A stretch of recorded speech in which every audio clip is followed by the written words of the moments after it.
In this tutorial I'm going to show you how to restore a Motorola V303 cell phone to factory settings. Okay. Go to Settings, Initial Setup, Master Clear.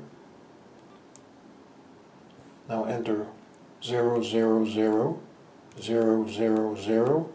Okay. Yes.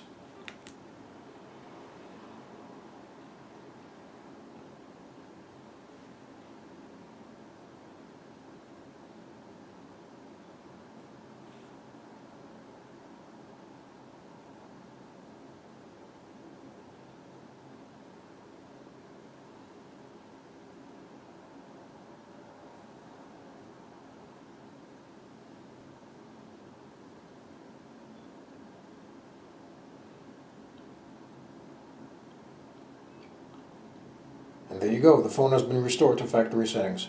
So I hope you found this video useful. If you have, please show your support for this channel by subscribing. Feel free to leave comments. Please like up this video, and thank you for tuning in.